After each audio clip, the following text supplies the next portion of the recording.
Hi everyone, welcome in the Piyush Sharma Versity where we are going to be simplify your complex physics problem. And today in this video lecture we are going to simplify a very important mathematical tool which is going to be used in a physics. The name is called integration. तो बच्चों आज का जो topic रहने वाला है काफ़ी interesting रहने वाला है। क्यों? क्योंकि आज हम करने वाले हैं इंटीग्रेशन। तो इंटीग्रेशन प्रोसेस क्यों होता है, कैसे किया जाता है, ये इंटीग्रल क्या होता है, इंटीग्रेंड क्या होता है, किस टाइप से इंटीग्रेशन करते हैं, क्यों करते हैं इंटीग्रेशन फिजिक्स के अंदर, ये सारी बातें हम स्टेप बाय स्टेप करने वाले हैं। तो सबसे पहले मैं इंटीग्रेशन को लेके फंडामेंटली आपके कॉन्सेप्ट को क्लियर करने वाला हूँ, तो उसके मैथमेटिक्स या उसके टेक्निकल स्टडी पर जाएंगे। ठीक है, तो सबसे पहले बात करते हैं कि इंटीग्रेशन क्या होता है। तो इंटीग्रेशन क्या होता है, that is what is integration. उसको समझने के लिए एक छोटा सा एक स्टोरी मैं आपके सामने बनाता हूँ, एक छोटा सा एग्जाम्पल मैं आपके सामने बनाता हूँ। तो देखिए, मान लीजिए कि आप एक सिविल इंजीनियर हैं। ओके, नाउ अब सिविल इंजीनियर के बाद आपके पास एक प्रोजेक्ट मिला है कि आपको एक सर्टेन प्लेटू पर, ठीक है, क्या बनाना है, टनल बनाना है। अब जब टनल बनाना है तो आपको सबसे पहले उसका सर्वे करना पड़ता है। तो सर्वे करने के लिए आप क्या करेंगे, सबसे पहले उसका रॉक फॉर्मेट चेक करते हैं कि उसके रॉक में कितना स्ट्रेंथ है, उसका रॉक फॉर्मेट कितना स्ट्रांग है, उसकी रिजिडिटी कितनी इंपॉर्टेंट है। तो सारे मल्टीपल फैक्टर को हमें चेक करने पड़ते हैं। तो आप खुद सोचिए कि क्या इतने बड़े प्लेटो को आप लैब में लेके जाएंगे, विच इज़ नॉट पॉसिबल। तो हम क्या करते हैं, उसके डिफरेंट पार्ट से कुछ सैम्पल्स लेते हैं। जैसे हमने एक फर्स्ट सैम्पल लिया, सेकंड सैम्पल लिया, थर्ड सैम्पल लिया, अलग अलग जगह से हमने सैम्पल ले लिए। अब सैम्पल करने के बाद हम लैब में उसकी टेस्टिंग करते हैं, ठीक है। और उस टेस्टिंग करने के बाद सारा का सारा सम अप रिजल्ट के अकॉर्डिंग हम बोल देते हैं, या सरकार को या गवर्नमेंट को, जो भी आपको प्रोजेक्ट अथॉरिटी मिली है, उसको हम रिपोर्ट सबमिट करते हैं कि that is a particular rock format, उसके ये डिफरेंट प्रॉपर्टीज हैं। तो यहाँ पर सबसे पहले टनल बन भी सकती है, नहीं बन सकती है, ठीक है।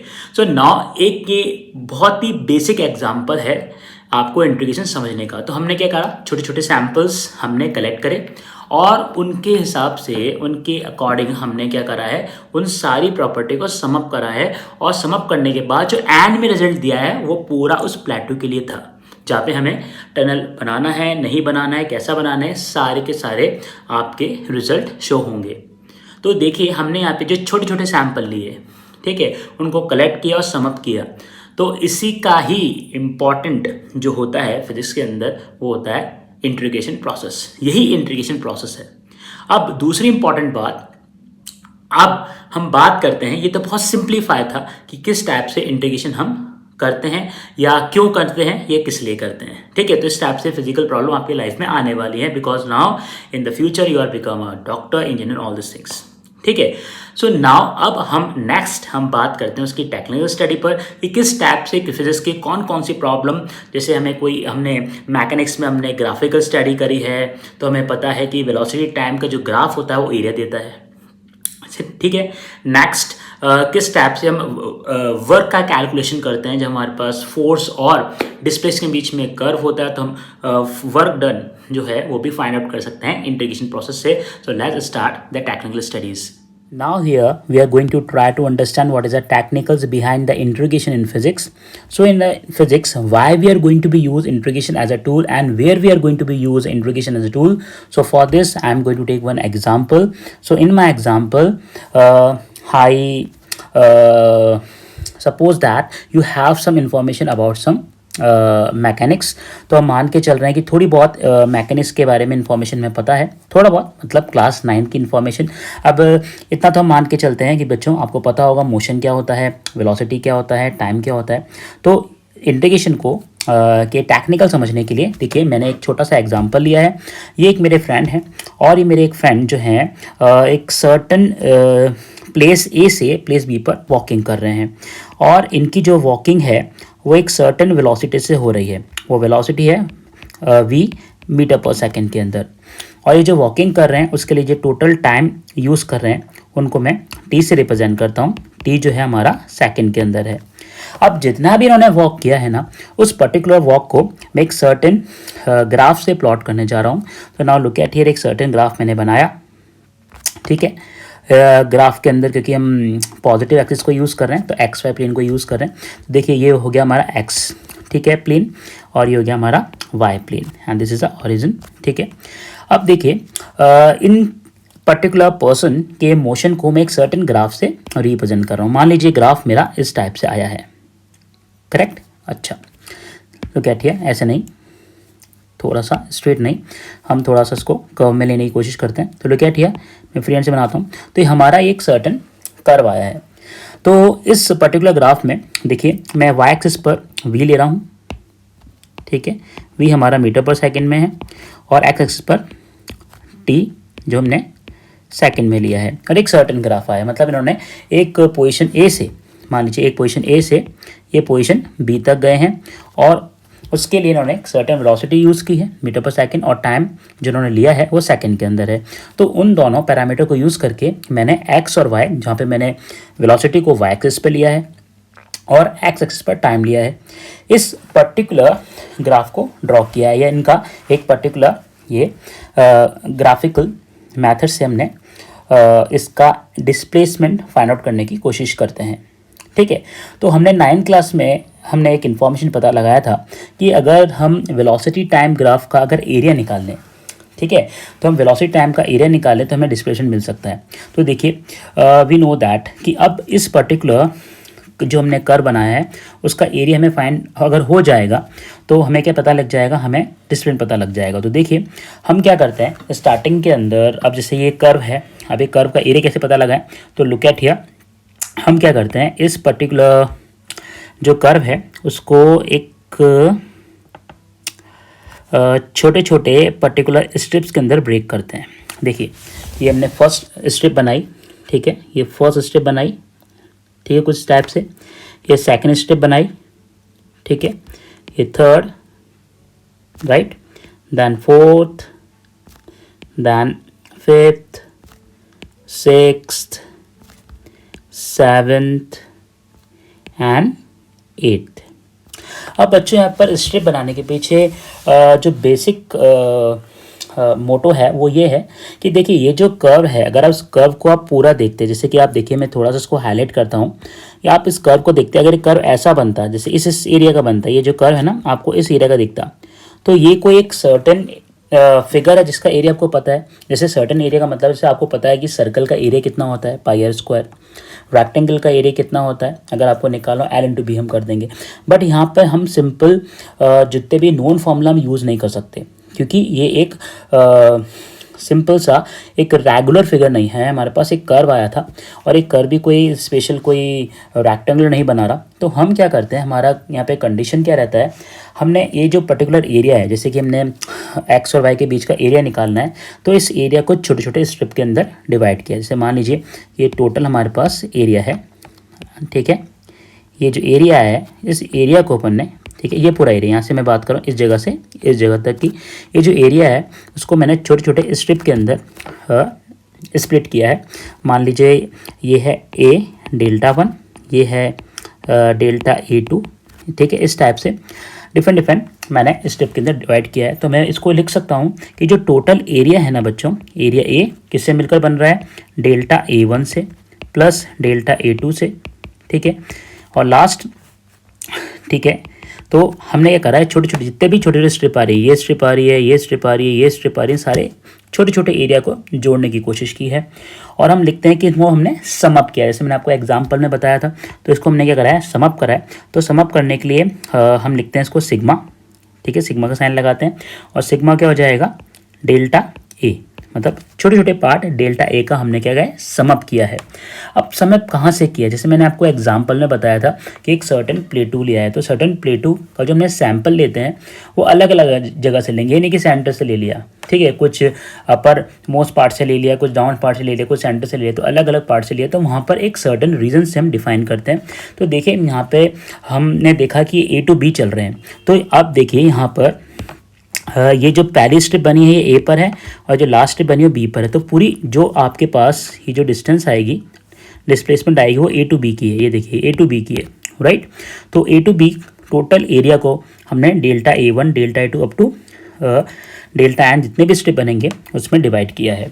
सो नाउ अगर हम यहाँ पर एरिया फाइंड आउट कर लेते हैं, ठीक है, तो यहाँ पर जो एरिया है हम लिख सकते हैं कि देखिए भाई यहाँ पे जो एरिया है ए टू बी है, तो आपको जो एरिया है, अगर ए हमने ऑलरेडी यूज़ कर लिया तो रुकिए हम इसको ले लेते हैं, लुक एट हियर, हम इसको ले लेते हैं एक्स इनिशियल और एक्स फाइनल, ठीक है, क्योंकि एक्स एक्सिस पर हमने लिया है ना, तो ये हो गया हमारा एक्स इनिशियल और ये हो गया एक्स फाइनल, ठीक है। क्योंकि और डिस्प्लेसमेंट क्या होता है, फाइनल पोजीशन और इनिशियल पोजीशन पे डिपेंड करता है।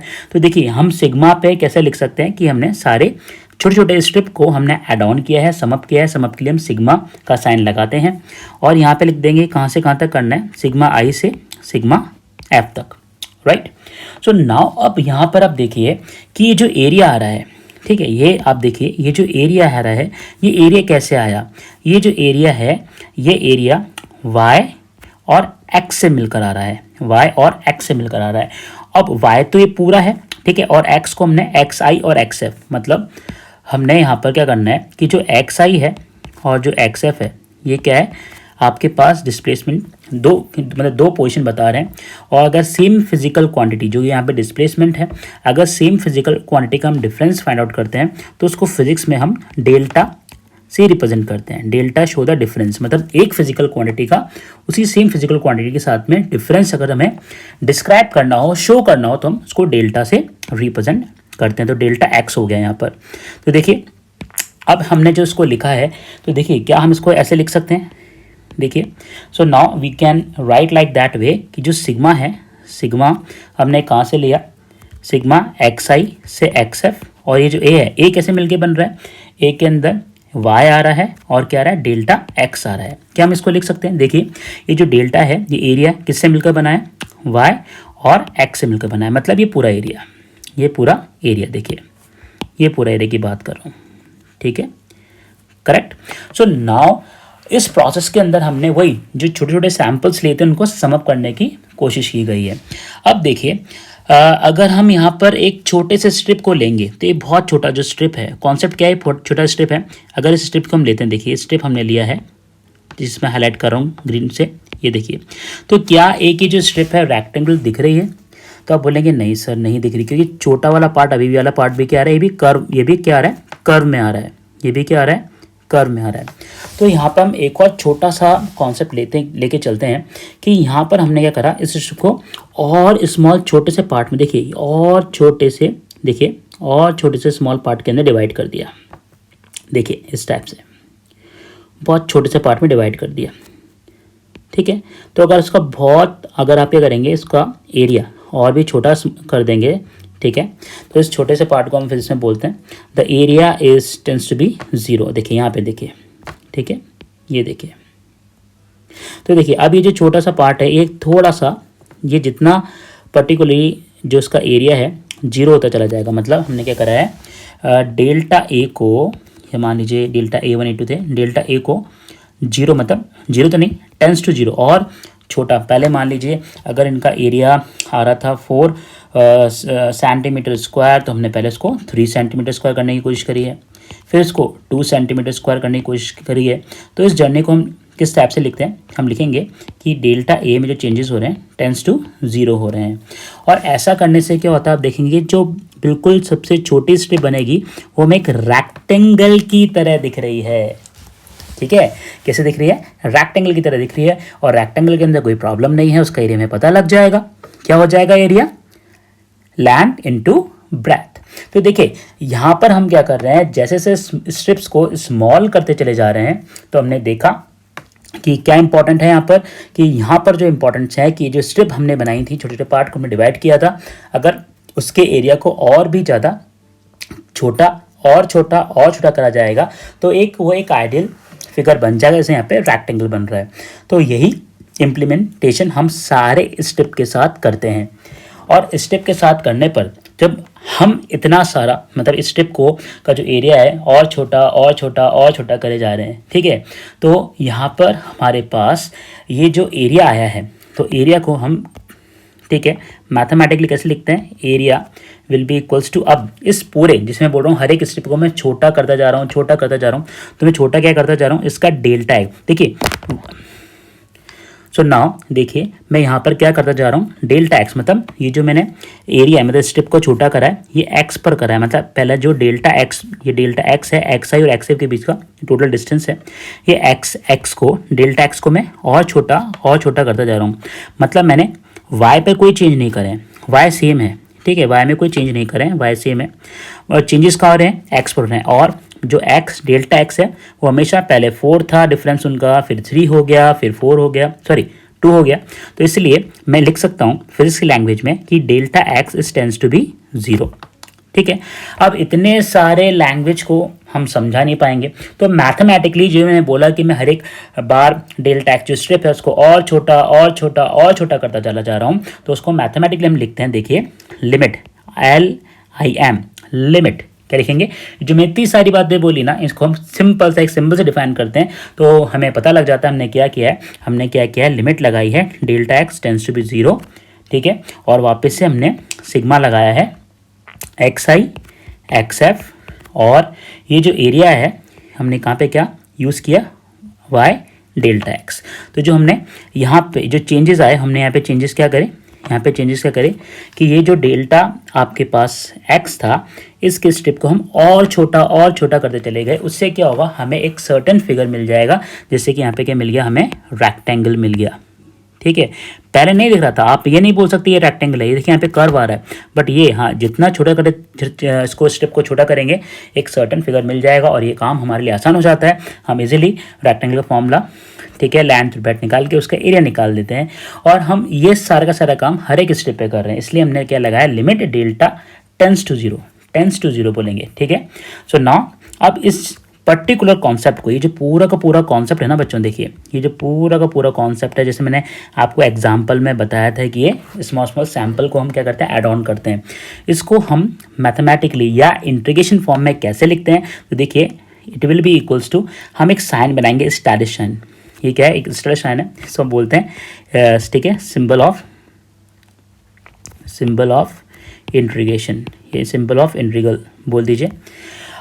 तो हमने ये जो पूरा का पूरा सिग्मा लगाया है उसको, ये जो पूरी sigma delta x tends to 0, ठीक है, लिमिट लगा के और सिग्मा लगाया वाई डेल्टा एक्स पर, उसको हम सिंपल सी लैंग्वेज में या सिम्बलाइज फॉर्म में लिख सकते हैं, कैसे, ठीक है, XI टू XF, हमने ये जो एड ऑन किया है कहाँ से करा है, XI से XF, एंड इसको लिखते हैं Y delta x DX part आपके पार्शियल पार्ट को शो करता है, ठीक है। सो नाउ आपने समझा कि किस टाइप से मैंने स्ट्रिप को छोटा करता चला गया और किस टाइप से इसको इंटीग्रेशन फॉर्म में मैं लिख सकता हूँ, ठीक है। तो नाउ इस टाइप से ये जो पूरा प्रोसेस होता है, इस प्रोसेस का नाम ही क्या है, इंटीग्रेशन। इस पूरे प्रोसेस का नाम क्या है, इंटीग्रेशन, ठीक है। तो देखिए फिजिक्स में किस टाइप से इंटीग्रेशन को हम यूज़ करते हैं और किस टाइप से टेक्निकल प्रॉब्लम को ये जो पर्टिकुलर पर्सन थे ये अगर मूव कर रहे हैं v वेलोसिटी के साथ t टाइम के अंदर, तो हम इनका क्या निकाल सकते हैं, इनका डिस्प्लेसमेंट निकाल सकते हैं। तो अगर हम इसकी पूरी की बात करें, अगर मैं इस पूरे एग्जाम्पल की बात करूँ, ये जो मैंने ब्लू लाइन खींच रहा हूँ, इसका मतलब क्या हो गया, अगर मैं ऐसा कर रहा हूँ तो with the help of integration मैं यहाँ पर क्या फाइंड आउट कर रहा हूँ, मैं यहाँ पर डिस्प्लेसमेंट फाइंड आउट कर रहा हूँ, ठीक है। मैं यहाँ पे क्या फाइंड कर रहा हूँ, डिस्प्लेसमेंट में, मतलब जो एरिया आएगा ए, ये क्या देगा मुझे, ये देगा मुझे displacement with the help of integration. तो देखिए इस टाइप से हमारे पास integration as a tool use किया जाता है, किसके लिए, फिजिक्स की इंपॉर्टेंट प्रॉब्लम को सॉल्व करने के लिए। आगे आप पढ़ेंगे 11th क्लास के अंदर जब आप वर्क एनर्जी पावर चैप्टर पढ़ेंगे, फंक्शन मैंने बोला सॉरी उसके लिए, तो वहाँ पे भी जब हम वर्क डन फाइंड आउट करेंगे तो वहाँ पे भी हम फोर्स टाइम डिस्प्लेसमेंट के ऐसे छोटे से अगर एरिया फाइंड आउट करेंगे तो हमें क्या दे देगा, वो वर्क डन दे देता है। तो इस पर्टिकुलर जो एक्सप्रेशन हमने लिखा है, हमने भी क्या लिखा है, जस्ट एरिया, ठीक है, it will be integral of XI to XF, ठीक है, y dx, ओके। तो इस चीज़ को हम लिख सकते हैं एक फंक्शन के फॉर्म में भी हो जाएगा, XI टू XF, एंड जो फंक्शन है हमारे पास वो फंक्शन क्या हो जाता है, f ऑफ x का फंक्शन है क्योंकि जो डिस्प्लेसमेंट x पे डिपेंड कर रहा है, और dx, ठीक है। तो इस एक्सप्रेशन को हम क्या लिखते हैं, this expression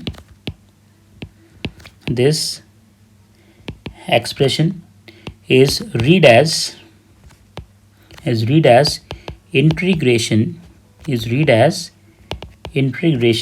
of y between the limits हमने कहाँ से कहाँ तक किया था, xi एंड xf के बीच में हमने किया था, ठीक है। सो नाउ बेसिकली अगर मैं बहुत इम्पॉर्टेंटली एक लाइन लिखूँ एक समझने के लिए, तो बेसिकली इंटीग्रेशन क्या है, एक समीशन ही है। मतलब basically we can write integration is summation, ठीक है। सो नाउ ये बड़ी इंपॉर्टेंट बात है, ठीक है, integration is summation, right. So now अब यहाँ पर आपके पास जो इंटीग्रेशन होता है वो दो टाइप का होता है, एक होता है डेफिनेट इंटीग्रेशन और दूसरा होता है आपके पास एक इनडेफिनेट इंटीग्रेशन, ठीक है, या फाइनाइट इंटीग्रेशन, ठीक है, डेफिनेट इनफाइनाइट, ठीक है। तो हम यहाँ पर अब बेसिकली बात क्या कर रहे हैं कि किस टाइप से इंटीग्रेशन किया जाता है वो हमने देख लिया। अब इंटीग्रेशन को समझने के लिए देखिए कि जो हमने सिंबल बनाया है, ये जो हमने सिंबल बनाया था, देखिए जब भी हमें इंटीग्रेशन करना होगा तो उसको हमें कैसे डिस्क्राइब करना होगा ऑन पेपर। तो देखिए सबसे पहले जब आपको इंटीग्रेशन करना हो किसी एक फंक्शन का, जैसे यहाँ पे हमने डिस्प्लेसमेंट और टाइम का किया था, तो देखिए तो इसको भी आप इस चीज़ को वापस से एक्सप्लेन कर सकते हैं। तो हमने क्या निकाला इंटीग्रेशन करने के बाद, हमने निकाला भाई डिस्प्लेसमेंट, ठीक है, डिस्प्लेसमेंट, और वो कैसे आया, it will be equals to, ठीक है, कैसे आया, हमने टाइम, क्योंकि एक्स हमने टाइम लिया था, देखिए हमने यहाँ पर एक्स नहीं, ये था टाइम, ये हमने टाइम लिया था टाइम, और वाई पर हमने लिया था वेलोसिटी। तो now we can write like that कि जब टाइम का, ठीक है, टाइम जो लिया है इनिशियल टू फाइनल, और आप क्या करेंगे, इंटीग्रेशन करेंगे, ठीक है, वी डी टी का, तो आपको क्या दे देगा, ये डिस्प्लेसमेंट दे देगा, राइट। तो यहाँ पर आगे चल के इंटीग्रेशन, ठीक है, दो टाइप से होता है, होता है डेफिनेट इंटीग्रेशन। तो नाउ लुक एट हियर, ये हमारे पास डेफिनेट इंटीग्रेशन ही है। तो इसको हम कैसे लिखते हैं, मैथमेटिकली हमें लिखना होगा, तो मैथमेटिकली हमें ध्यान रखना पड़ेगा, ठीक है, मैथमेटिकली, ठीक है, वी कैन राइट, कैसे लिखते हैं वो देखिए। तो सबसे पहले आई लिखना बहुत ज़रूरी है, आई लिखेंगे आप, क्योंकि आई नहीं लिखेंगे तो आगे जाके अगर integration by part method solve करेंगे तो वहाँ पे आई का बहुत ज़्यादा इंपॉर्टेंट हो जाता है, हमें बार बार दोबारा से सेम फंक्शन का बार बार इंटीग्रेशन नहीं करना पड़ेगा। तो सबसे पहले आप प्रैक्टिस बना लीजिए कि आपको आई सिंबल लिखना ही है, और जैसे हमने यहाँ पे डिफाइन किया T I to T F, ठीक है, और यहाँ पे जो है हमने डिफाइन किया वी डी टी। तो देखिए यहाँ पर आपके पास जो ये टी आई है, ठीक है, इसे हम लिखते हैं, it is called to be a lower limit, it is called to be lower limit, ठीक है। और ये जो दूसरी पर्टिकुलर अपर पार्ट है, इसे हम बोलते हैं अपर पार्ट, तो बोले डेफिनेटली बोलेंगे अपर लिमिट, ठीक है।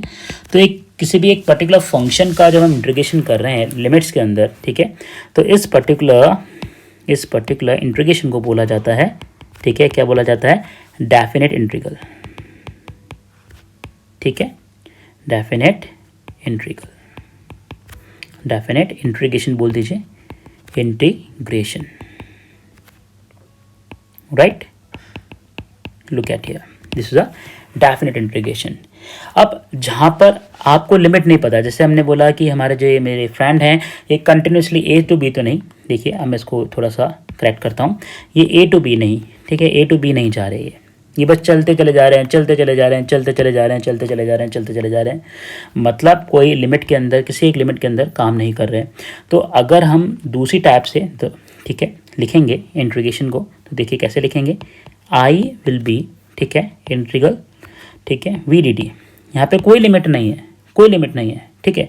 तो इस पर्टिकुलर पार्ट को हम क्या बोलते हैं, इसको हम बोलते हैं इनडेफिनेट इंटीग्रेशन, ठीक है, इनडेफिनेट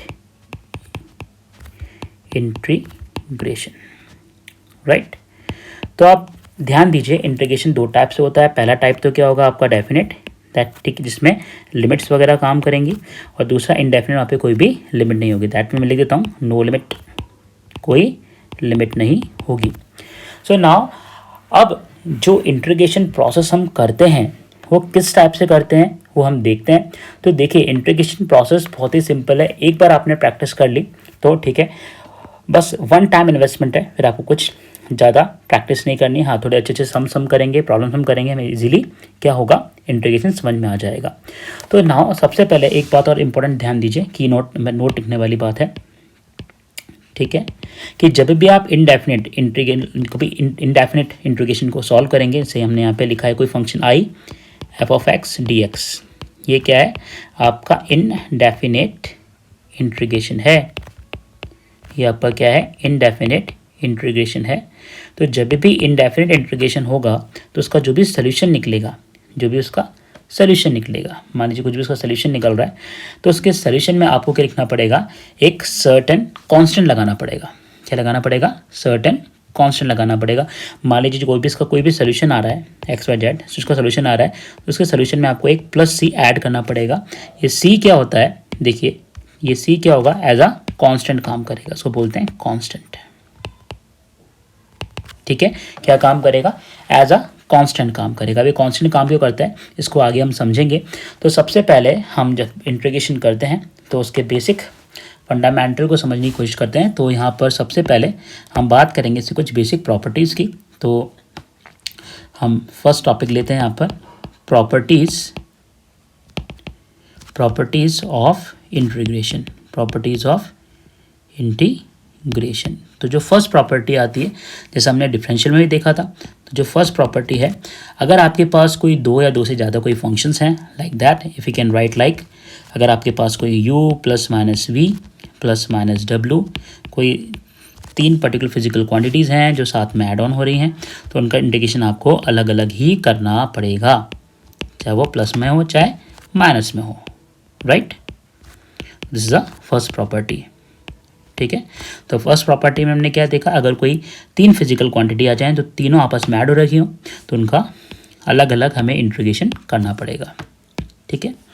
अब ऐसी जो सेकंड प्रॉपर्टी है, वो सेकंड प्रॉपर्टी क्या आती है, अगर कोई पर्टिकुलर कांस्टेंट टर्म आपके मेन फंक्शन के साथ मल्टीप्लाई हो रही है, फिर आपको उसका इंटीग्रेशन करना है, तो सबसे पहले ये जो कांस्टेंट टर्म है उसको हम एज अ कांस्टेंट बाहर निकाल देते हैं और उस मेन फंक्शन का क्या करते हैं, इंटीग्रेशन करते हैं।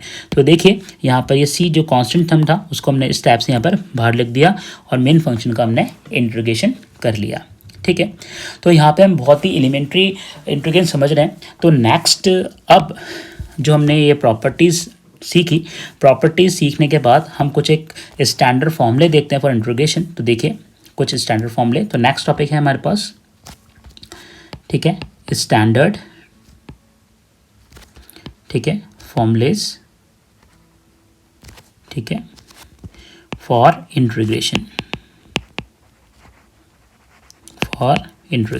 ठीक है, लाइक। तो हम इस पर, ठीक है, बात करते हैं। So now look at here. अब स्टैंडर्ड फॉर्मूले में देखिए, सबसे पहले हम बात करते हैं। तो फर्स्ट, अगर आपके पास कोई एक कांस्टेंट पर्टिकुलर फंक्शन है, ठीक है, जैसे मैंने यहाँ पे लिख दिया सी डी एक्स, राइट, सी मतलब एक कांस्टेंट का मुझे इंटीग्रेशन करना है, ठीक है। तो कांस्टेंट का इंटीग्रेशन करने के लिए, तो ये सी है, ये सी मल्टीप्लाई हो रहा है एक्स के साथ, मतलब एक्स का आपके पास फंक्शन है। तो देखिए क्या मैं इसको इस टाइप से लिख सकता हूँ क्या, ठीक है, C x raise to power 0 d x लिख सकते हैं, ठीक है। तो पहले आपको ये चीज़ ध्यान रखना पड़ेगा, ये चीज़ आपको ध्यान रखना पड़ेगा। उसका इंटीग्रेशन कैसे होता है वो देखते हैं। तो देखिए सबसे पहले हम बात करते हैं यहाँ पर, ठीक है, ये मुझे थोड़ा माइंड में आ गया तो मैंने फर्स्ट नंबर पर डाल दिया, लेकिन जो फर्स्ट है वो एक, जैसे कि हमने एक एक्सप्रेशन लिया, अलजेब्रिक फंक्शन लिया, x raise to the power n d x, इसका मैं इंटीग्रेशन करना हो तो यहाँ पर एन, यहाँ पर देखिए यहाँ पर एन क्या है, पावर है, एक्सपोनेंट है। तो देखिए जब एक्सपोनेंट आता है तो हम यहाँ पर क्या करते हैं, इंटीग्रेशन के अंदर जब इसका इंटीग्रेशन करने पे जाते हैं तो लिखते हैं एक्स, ये जो पावर है n+1 अपॉन n+1 हो जाएगा, ये जो पावर है x raise to power n+1 and denominator में n+1 हो जाएगा। बिकॉज ये इंडेफिनिट इंटीग्रेशन है तो साइड में क्या लगाना पड़ेगा, कांस्टेंट लगाना पड़ेगा। अब सेकंड की हेल्प से फर्स्ट को समझने की कोशिश करते हैं। तो देखिए हमने ये कांस्टेंट फंक्शन आपके साथ मल्टीप्लाई हो रहा था, इसको हमने एक्स रेज़ टू पावर 0 लिख सकते हैं, बिल्कुल लिख सकते हैं, बिकॉज हम इसके लिए मान के चलते हैं कि ये जो सी है ये 1 से मल्टीप्लाई हो रहा है और डी एक्स बना रहा है। तो उस 1 को कैसे लिखेंगे, 1 को हमने एक्स रेज़ टू पावर 0 पे लिख दिया, ठीक है। अब यहाँ पर हम क्या लगाते हैं, पावर के फॉर्मूले लगाते हैं। तो देखिए हमने जो प्रॉपर्टीज़ देखी थी उसके अकॉर्डिंग जो है सी कांस्टेंट है। अब तो अब जब c कांस्टेंट है तो इसको आप बाहर निकाल दीजिए और बचा क्या, x raised to power 0 dx. Right now I am going to be use this particular standard formula which I already used in x raised to power n, which is an algebraic function. So look at here, c I am going to apply. अच्छा, जब भी आप integration करेंगे तो symbol, ये जो प्यारा symbol है हमारा, इस टाइप से सिंबल है, इसको हटा देंगे तो बनेगा x 0 + 1 अपॉन 0 + 1. तो देखिए ये क्या बन गया, ये बन गया c और x. ठीक है, तो देखिए किस टाइप से हमने यहाँ पे उसका इंटीग्रेशन सॉल्व किया. अच्छा, यहाँ पे भी कांस्टेंट लगेगा, डेफिनेटली कांस्टेंट लगेगा, तो यहाँ पे अब c आ गया तो अब c1 लगा दीजिए. ठीक है, राइट, ये समझ में आया. हमने यहाँ पे c1 के लगा, c ऑलरेडी यूज़ हो गया था तो कांस्टेंट तो लगाने, क्योंकि इनडेफिनिट हम लिमिट के अंदर काम नहीं कर रहे हैं. हमें लिमिट नहीं पता है हमें कितना चलना है. कोई हमें बता रहा है कि भाई 100 मीटर की रेस आपको दौड़नी है. ठीक है, तो नाउ उसमें एक सर्टेन लिमिट होती है कि एक सर्टेन डेस्टिनी होती है. तो अगर जब भी कोई सर्टेन डेस्टिनी होगी लाइफ के अंदर तो हम वहाँ पे क्या करेंगे, कांस्टेंट टर्म को ऐड ऑन नहीं करेंगे. ठीक है, हमें एक परफेक्ट लिमिट पता होगी, वहाँ पे हमें काम करना होगा. तो देखिए ये क्या है, सारे के सारे इंडेफिनिट इंटीग्रेशन है. नाउ नेक्स्ट हम देखते हैं थर्ड, इंपॉर्टेंटली एक्सपोनेंशियल फंक्शन का अगर जब इंटीग्रेशन करेंगे तो एक्सपोनेंशियल फंक्शन का इंटीग्रेशन एक्सपोनेंशियल फंक्शन आएगा प्लस c कांस्टेंट हो जाएगा. नेक्स्ट हम बात करते हैं यहाँ पे साइन की ट्रिग्नोमेट्रिक फंक्शन की. तो साइन x dx यहाँ पर क्या हो जाएगा, minus cos x plus c constant.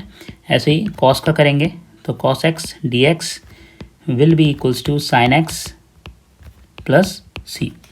Now same way we are going to be solve एक और इम्पॉर्टेंट, फिजिक्स के अंदर एक और इम्पॉर्टेंट फंक्शन होता है x इनवर्स dx. ओके, इसको हम कैसे सॉल्व करेंगे, look at here, it will write like log e base x plus constant. ठीक है, तो चलिए आइए, ये सारा हमने समझने की कोशिश करी है किस टाइप से हमने इन फॉर्मूले को देखा, स्टैंडर्ड फॉर्मूला. अब हमने देखा सबसे पहले कांस्टेंट फंक्शन के लिए देखा. देखिए सबसे पहले हमने कांस्टेंट फंक्शन के लिए देखा, इंटीग्रेशन क्या आया. फिर हमने x raised to power n के लिए देखा, इंटीग्रेशन क्या आया. ठीक है, नेक्स्ट e dx के लिए देखा, ex आया. साइन के लिए देखा, ट्रिग्नोमेट्रिकल फंक्शन के लिए देखा. फिर कॉस के लिए देखा और एक्स इनवर्स के लिए. एक छोटी सी बात और ऐड करता हूँ कि यहाँ पर जैसे मैंने डिफरेंशियल बताया था तो यहाँ पर थोड़ा सा उल्टा है, क्योंकि ये एक्चुअली इंटीग्रेशन एक तरह से अपोजिट ही होते हैं डिफरेंशियल के, एंटी डेरिवेटिव इसलिए बोलते हैं इनको. So now look at here कि अब यहाँ पर अगर आपका मेन फंक्शन एस वर्ड से स्टार्ट हो रहा है ना, तो उसका जो इंटीग्रेशन जो आता है, इंटीग्रैंड जिसको हम बोलते हैं, ठीक है, इंटीग्रल जिसका आता है, ठीक है, उसका अगर वर्ड सी से स्टार्ट हो रहा है तो हमेशा नेगेटिव में आएगा. जैसे कॉस एक्स का भी लेंगे तो जैसे एक छोटा सा एग्जांपल मैं दूं, अगर आप कॉस स्क्वायर एक्स का निकालेंगे तो वो भी क्या आएगा, माइनस कॉट एक्स आएगा. तो वहाँ पे आपका आंसर जो आएगा, जो आंसर सी से स्टार्ट हो रहा हो हमेशा नेगेटिव से ही होगा. ठीक है, तो अब इंटीग्रेशन कैसे करते हैं उसको हम समझने की कोशिश करते हैं कुछ छोटे से एग्जाम्पल्स के साथ. तो देखिए मैं यहाँ पे कुछ एक प्रॉब्लम शेयर करता हूँ आपके साथ. ठीक है, वो प्रॉब्लम क्या है, देखिए पहले प्रॉब्लम लिखी हमने कि एक प्रॉब्लम है हमारे पास. ठीक है, वो प्रॉब्लम क्या है कि हमने एक छोटा सा क्वेश्चन लेते हैं. तो क्वेश्चन के फॉर्म में हम देते हैं कि सॉल्व, ठीक है, लाइक दैट 0 to 2 ले लेते हैं. ठीक है, ax² plus bx plus c dx. एक छोटा सा हमने क्वेश्चन सॉल्व करना है, इसका हमें इंटीग्रेशन करना है. और यहाँ पे देखिए लिमिट में हम काम कर रहे हैं. ठीक है, तो पहले लिमिट को मतलब एक डेफिनेट, तो हमें यहाँ पे देखना है कि ये फंक्शन क्या है, क्योंकि लिमिट आ गया. देखिए लिमिट आ गया तो लिमिट के रीजन से क्या हो जाएगा, डेफिनेट इंटीग्रल हो जाएगा. तो फिर हम डेफिनेट को समझने की कोशिश करते हैं. तो देखिए मैंने आपको सबसे पहले क्या बताया कि जब भी इसका आप सोल्यूशन करेंगे तो सोल्यूशन करने में सबसे पहले आपको लिखना आई, लिखना बहुत ज़रूरी है. ये याद आएगा आपको जब आप करोगे integration by parts. Integration by parts क्या होता है, तो थोड़ी आगे बात है. ठीक है, क्योंकि हम एलिमेंट्री इंटीग्रेशन कर रहे हैं तो थोड़ा सा इसको हम स्किप कर रहे हैं भी. लेकिन जब भी मैथ्स वाले बच्चे इंटीग्रेशन बाय पार्ट सॉल्व करने जाएंगे, जब दो फंक्शन आपस में मल्टीप्लाई होंगे तो आपको मेरी याद बहुत आएगी. ठीक है, जब आई इसे लिखना बहुत ज़रूरी है बच्चों. ठीक है, तो हैबिट बना लीजिए अभी से. सो नाउ आई लिखा और इसको ऐसे लिखा 0 to 2.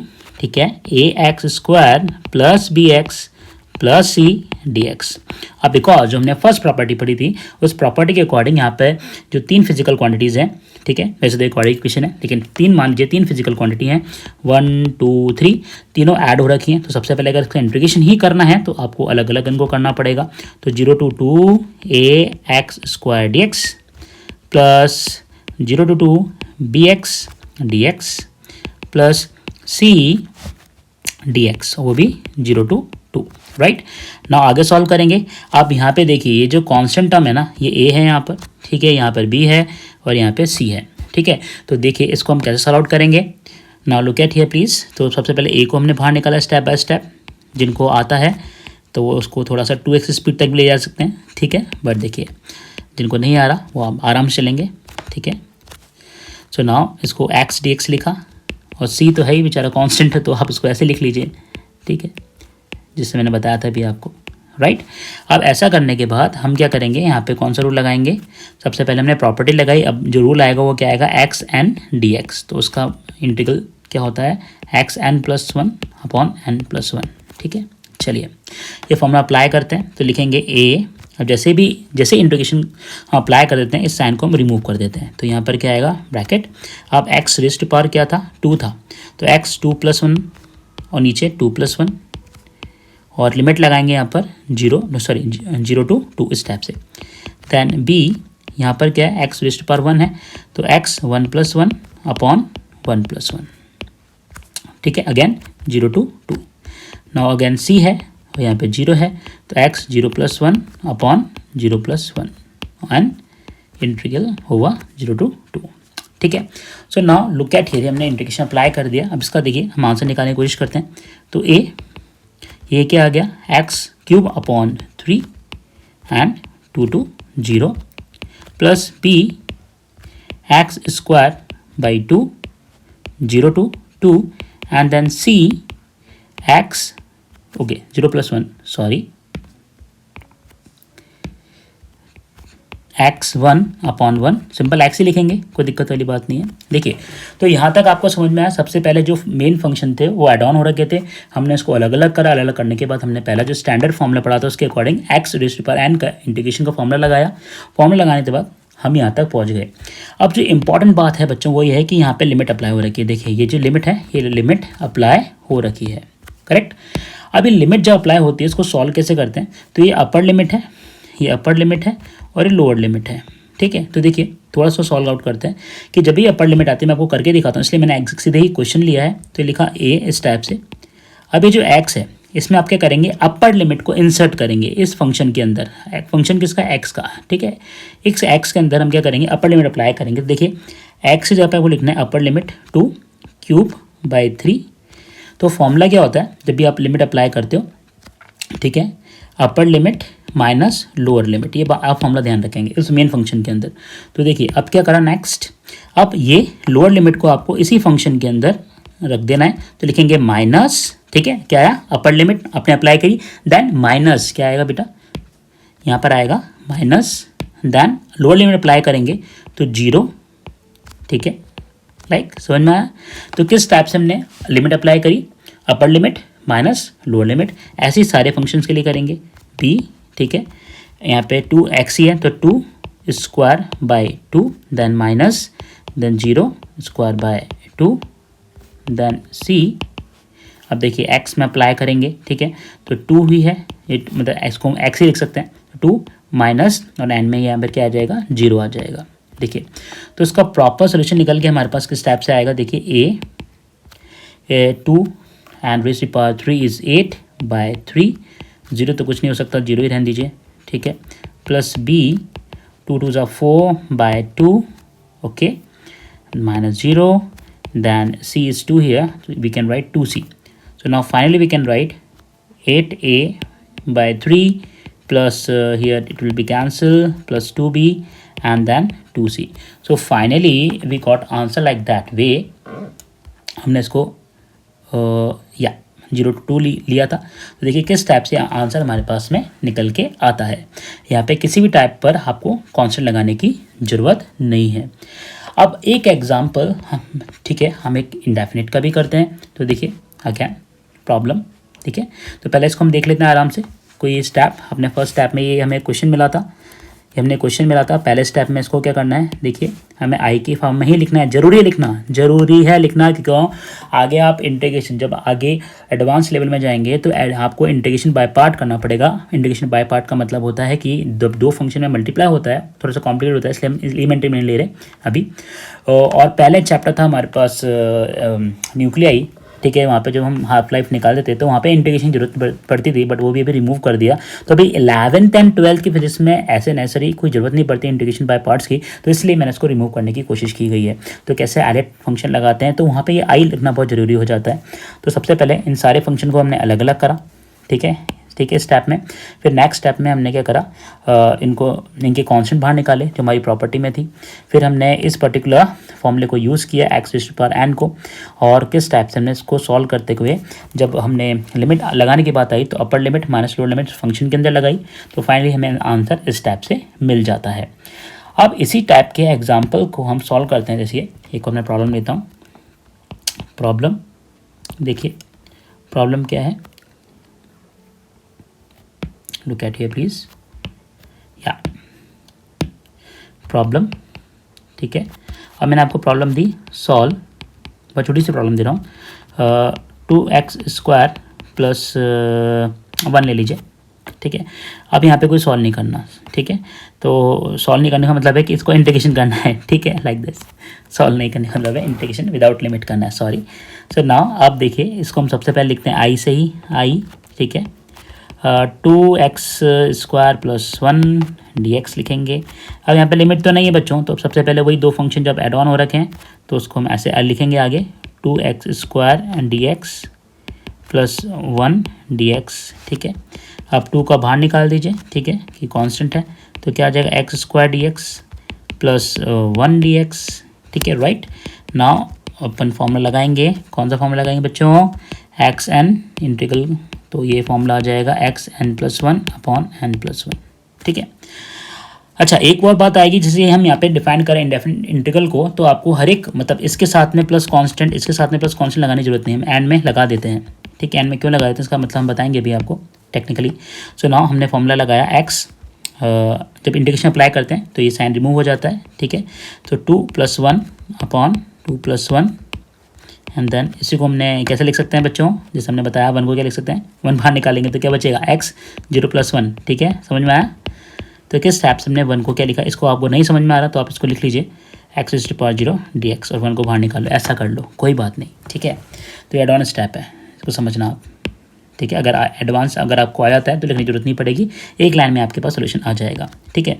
So 2x³ plus here it is only x will come, ठीक है।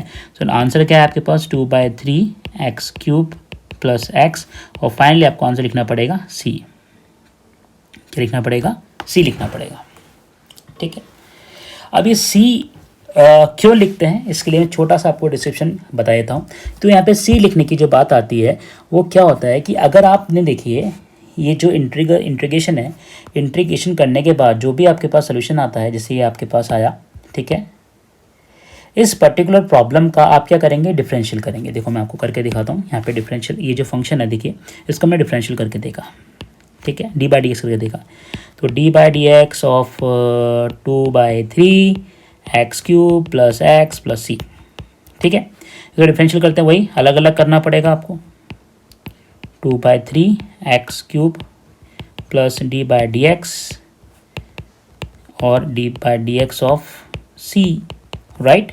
तो देखिए यहाँ पे 2/3 को आप बाहर निकाल देंगे और डिफरेंशियल करेंगे तो क्या बनेगा, x³ का, तो x³ करेंगे तो क्या आएगा, 3 आगे आ जाता है वहाँ पे, और 3 - 1 पावर में से, यहाँ पे तो कांस्टेंट है नहीं, तो x का क्या होगा, 1 आ जाएगा आगे, 1 लगा लो, ठीक है, 1 - 1, ठीक है।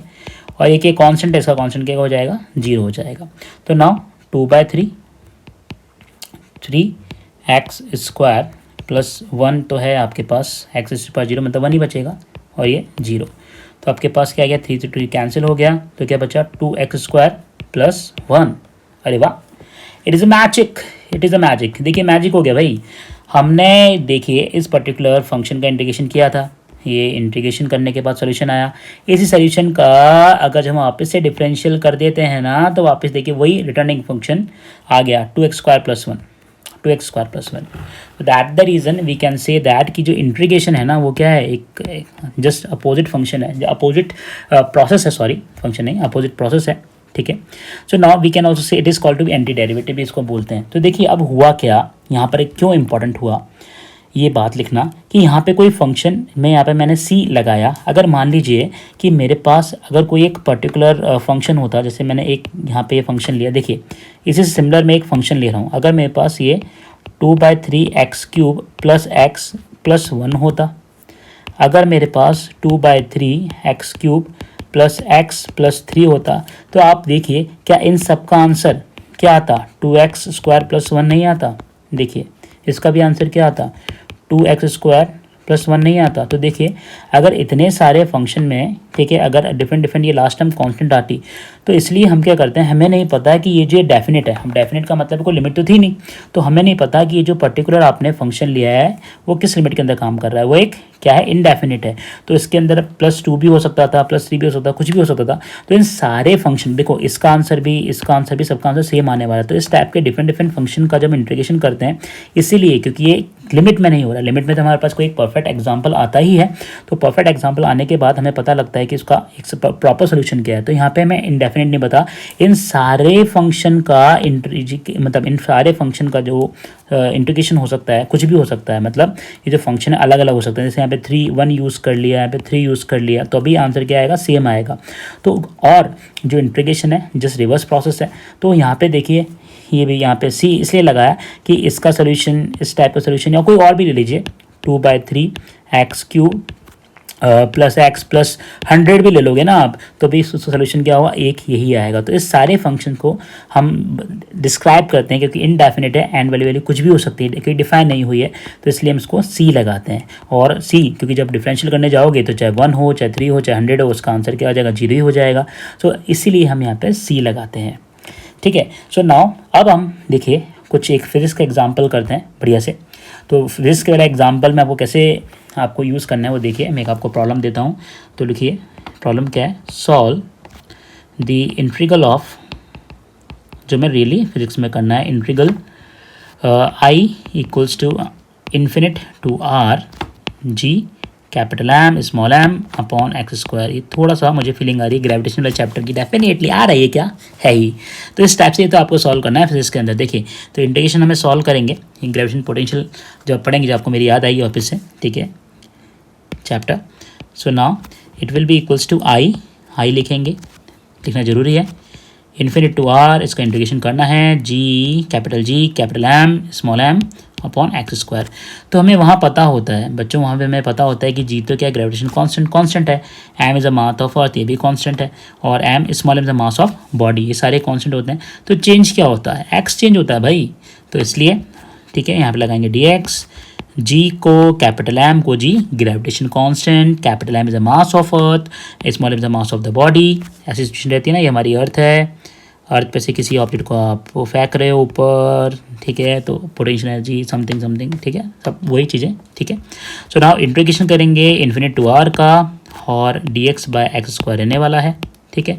अब ये स्क्वायर फंक्शन है, इसको आप ऐसे भी लिख सकते हो, G capital M small m, ठीक है।